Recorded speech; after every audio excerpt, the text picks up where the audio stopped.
Hello అండి, నమస్తే అండి. ఎలా ఉన్నారండి? ఇవాళ మీకు వాడపల్లిస్ కిచెన్ నుంచి ప్రాన్స్ బిర్యానీ చూపించబోతున్నామండి. ఇదిగో అండి, ప్రాన్స్ బిర్యానీలోకి ఫస్ట్ మనము రొయ్యలు అంటే ప్రాన్స్ మగ్గించుకోవాలి కదండి. అందుకని చెప్పేసి తాలింపు వేసుకుందామండి.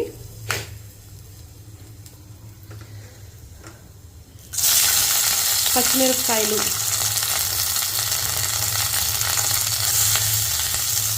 ఉల్లిపాయలండి కొంచెం ఎర్రగా వేగించుకుందామండి. ఇదిగోండి, కొంచెం ఎర్రగా వేగించుకుందామండి. ఈ ఎర్రగా ఎగే లోపల మనం ప్రాన్స్ కడిగేసుకుందామండి.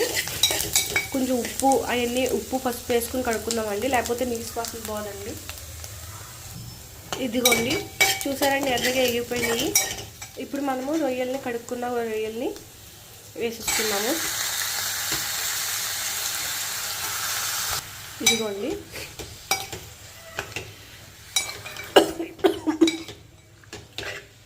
మూత పెట్టుకుని మగ్గించుకుందామండి. బోల్డంత వాటర్ పోతుంది. వాటర్ వచ్చి మొత్తం అంతా మగ్గేంత వరకు స్లోగా మంటల మీద పెట్టుకుని మగ్గించుకోవాలండి.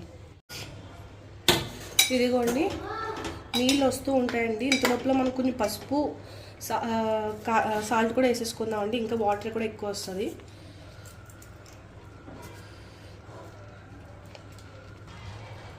ఇవన్నీ పసుపు కూడా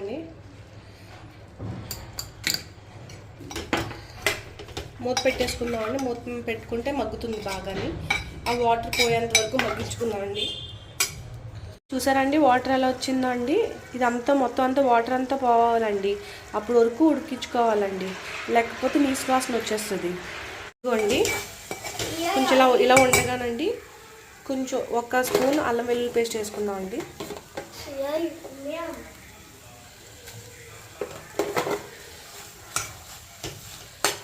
బాగా కలుపుకుందాము.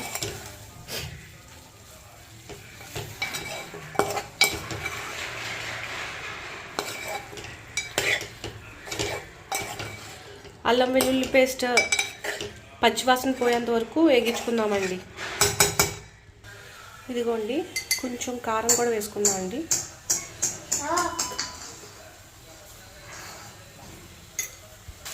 ఇదిగోండి, కొంచెం మసాలా పొడి కూడా వేసుకుందామండి. ఇదిగోండి, కింద అంటు కట్టుకుంటుందండి. కొంచెం లైట్గా వాటర్ కూడా పోసుకుని మగ్గించుకుందామండి.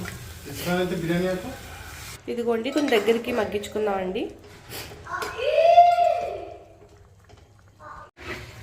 ఇదిగోండి, బిర్యానీలోకి తాలింపు వేసేసుకుందామండి. బిర్యానీ ఆకు, ఎండుమిరపకాయలు, 2 యాలకులు ఇవన్నీ ఉంటాయి కదండి బిర్యానీకి సంబంధించి, అవన్నీ వేసుకుందామండి. కొన్ని పచ్చిమిరపకాయలు కూడా వేసుకుందామండి.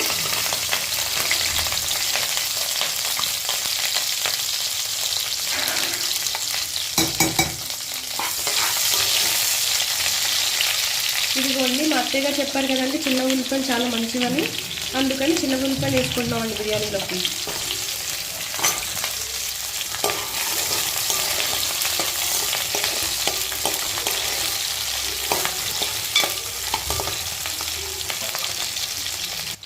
ఇదిగోండి, కరివేపాకు కూడా వేసుకుందామండి.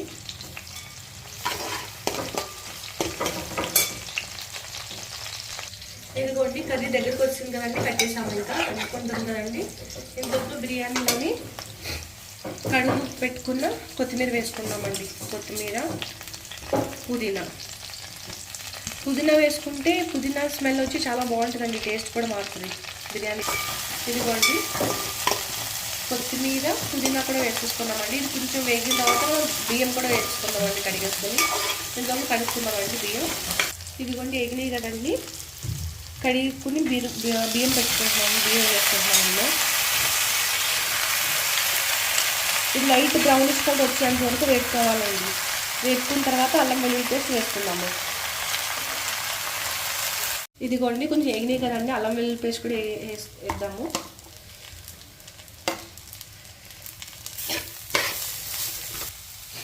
ఇదిగోండి, పసుపు కారం అన్నీ వేసుకుందామండి. ఇప్పుడే పసుపు,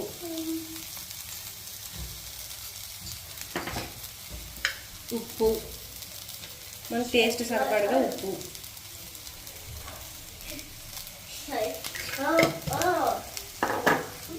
ఇదిగోండి కారం అండి,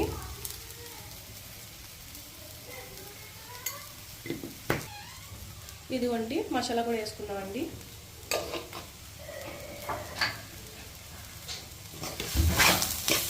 కొంచెం వేగిన తర్వాత అండి మనం ప్రాన్స్ వేపించుకున్నాం మగ్గించుకున్నాం కదండి, అది కూడా వేసేసుకున్నాం ఇందులోని. ఇంత లోపల పక్కన పొయ్యి మీద పొయ్యి ఖాళీ ఉంటే మీకు వాటర్ కూడా మరిగించేసుకుంటే ఇంకా ఈజీ అవుతుందండి. బాగానే వేగినాయండి రైస్ బియ్యము.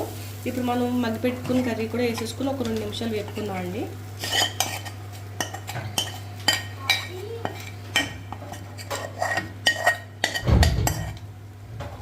ఇదిగోండి ఇందులోని కొంచెం లాస్ట్లో వాటర్ పోసుకుని మొత్తం అంతా క్లీన్ చేసి ఇందులో వేసుకోవచ్చండి.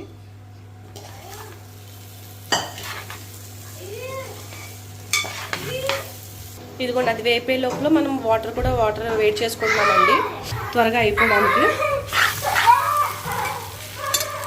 ఇదిగోండి ఎగుతుంది చూసారా అండి. ఇదిగోండి వాటర్ వేడెక్కుతున్నాయండి, మరుగు వచ్చేస్తుంది కదండి. ఇంకా మరిగించేంత వరకు కూడా ఉంచుకుందామండి. ఇదిగోండి బాగానే వేడెక్కిపోయినాయండి. ఇప్పుడు మనం వాటర్ పోసేసుకుందామండి. వేగింది కదండి, వాటర్ వేసుకున్నాము. ఇదిగోండి కొంచెం వాటర్ ఉంచుకుని ఇందులోనే వేసుకుందామండి. ఇందులో కూడా మసాలా ఉండిపోయినట్టే కదండి, అందుకని నీట్గా క్లీన్ చేసేసుకుని ఇది కూడా వేసేసుకుందామండి. ఇదిగోండి వేసేసుకుందాము.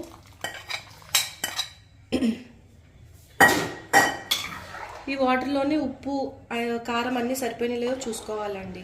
కొంచెం ఉప్పుగా ఉండాలండి. ఉప్పుగా ఉంటేనే సముద్రపు నీళ్ళు ఉంటుంది చూసారా, ఉప్పుగా అలా ఉండాలండి. అలా ఉంటేనే మీకు బిర్యానీ అయ్యేటప్పటికి సరిపోతుంది.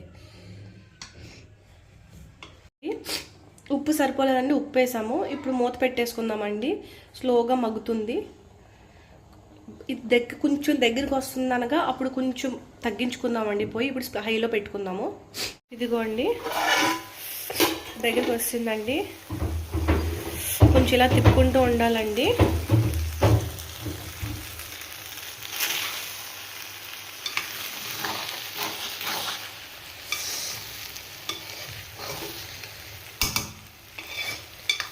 గ్లాస్కి ఎన్ని గ్లాసులు నీళ్ళు పోసానని చెప్పలేదు అనుకుంటారేమోనండి. అంటే కొంతమంది బియ్యానికి తక్కువే పడతాయండి, కొంతమంది బియ్యానికి ఎక్కువే పడతాయండి. మాకు మాత్రం గ్లాస్కి 3 గ్లాసులు పడినాయండి. ఇదిగోండి దగ్గరికి వస్తుందండి. కొంచెం ఇలా తిప్పుకుంటూ ఉండాలండి.